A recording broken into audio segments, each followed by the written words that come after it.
Instagram पर recently एक वाक्य हमारे सामने आया जो कि काफी चर्चा में रहा। इंस्टाग्राम पर एक ग्रुप चैट है जिसका नाम है द बॉयज लॉकर रूम। जी हाँ, जिसमें दिल्ली के हाई प्रोफाइल स्कूल के महज महज 15, 16, 17, 18 साल की उम्र के कुछ लड़के हैं और इस ग्रुप चैट के कुछ स्क्रीनशॉट्स तेजी से वायरल हुए इंस्टाग्राम पर, फेसबुक पर, व्हाट्सएप पर by teenagers and people I know were sharing this whole thing about the boys locker room या फिर गाइड चैट, जिसमें जिसमें लड़के आपस में मिलकर लड़कियों के बारे में बातें करते हैं, लड़कियों के न्यूड फोटोज शेयर करते हैं, उनके फिजिकल पार्ट्स को लेकर वाहियात बातें की जाती हैं, लड़कियों को ऑब्जेक्टिफाई किया जाता है।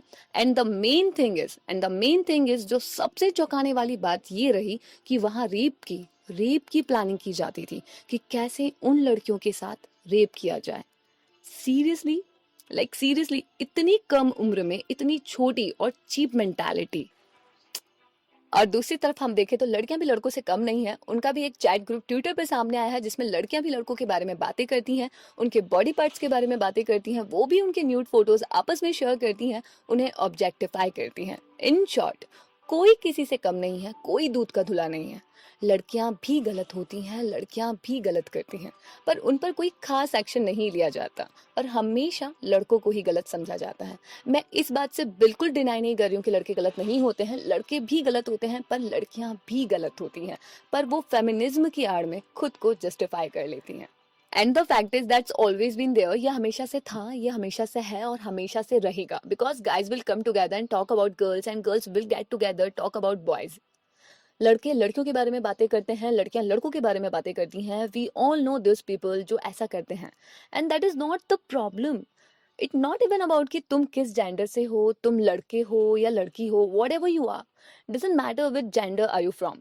अगर तुम मिलके किसी और के बारे में ऐसी बकवास वाहियात बातें कर रहे हो, अगर तुम किसी और के बारे में ऐसे ऑब्जेक्टिफाई कर रहे हो, अगर तुम लड़कियों की फोटोज इंस्टाग्राम से या पब्लिक प्रोफाइल से उठाकर उन्हें एडिट करके या एक दूसरे को भेज रहे हो, दैट इज रॉन्ग यार, that is wrong. The whole thing is, ये प्रूव हो गया है कि ये चीज़ें होती हैं, ये व्हाट्सएप पर होती हैं, ये इंस्टाग्राम पर होती हैं, टेलीग्राम पर होती हैं, गूगल ड्राइव पर होती हैं, फेसबुक पर होती हैं, हर जगह होती है। 15-16 साल के लोग भी करते हैं और 40-50 साल के लोग भी करते हैं। इनकी जड़ें हमारी सोसाइटी में इतनी गहरी है that you can't blame one particular person and one particular platform. हमारे यहाँ पॉर्न बैंड है तो इसका मतलब ये नहीं है कि लोग पॉर्न एक्सेस नहीं कर सकते। इंस्टाग्राम पर अगर आपने कभी एक्सप्लोर सेक्शन एग्जीक्यूट करा है या देखा है, तो वहां पर बहुत close close to like very pornographic content easily available है। Soft core porn and soft core thoughts आसानी से मिल जाते हैं, कोई बड़ी बात नहीं है। इंस्टाग्राम ये नहीं देखता कि 13 साल का है या 18 साल का। They can't sensor it, they can't buy all logical means control this. You know what, the boys locker room में कुछ लड़के ऐसे भी थे जो ऐड होते हुए भी एक्टिव नहीं रहते थे। हालांकि आए दिनों हम लोग भी ऐसे कई ग्रुप्स में ऐड कर दिए जाते हैं जिन्हें हम देखते तक नहीं है और उन्हें स्किप कर जाते हैं। तो सोचिए for that person, for that one, even one person, मैं तो एक बंदे का मानकर चल रही हूँ जो सो कॉल्ड ग्रुप चैट में नेम हो गया है, ऐड हो गया है, उसको पब्लिकली आउटेज हो गया है, उसको जो मैसेजेस आ रहे हैं उसके ऊपर जो उसकी इमेज बन चुकी है दुनिया में कि ये तो रैपिस्ट है। जब तक वो लड़का इनोसेंट प्रूव होगा, अज्यूमिंग कि वो बंदा इनोसेंट प्रूव होने वाला है, आई थिंक जब तक उस पर केस चल रहा होगा, तब तक उस ड्यूरेशन में उसकी जो मेंटल इमेज होगी ना, you have no idea, seriously you have no idea. Imagine this are all 15-16 years old kids. या ये एक ऐसा एक्सपीरियंस होगा जो उसको जिंदगी भर परेशान कर सकता है, डिप्रेशन में ला सकता है। पर्सनली अगर एक भी इनोसेंट बंदा इसमें फंसता है तो, और अगर ये फॉल्ट में है तो इन्होंने ऐसा कुछ किया है तो जाकर उन्हें पनिश करो, लीगल उन पर एक्शन लो, उन्हें डालो जेल में। But if even one innocent person is punish in this entire thing and this moment, तो वो काफी गलत होगा, सीरियसली काफी गलत होगा। Think about it.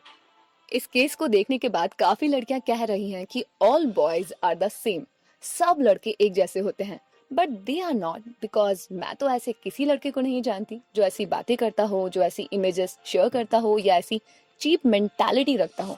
और अगर आप ऐसे किसी को जानते हो ना, so you have a voice. किसी के पास कोई राइट नहीं है आपको कुछ भी भेज देने का, इनफैक्ट आपकी टाइमलाइन पर कुछ भी शेयर करने का। कोई अगर ऐसा कर रहा है तो उसको बोलो this is pathetic, don't do this, और उसको समझाओ। शायद यही वो फर्स्ट स्टेप हो किसी की मेंटालिटी चेंज करने का।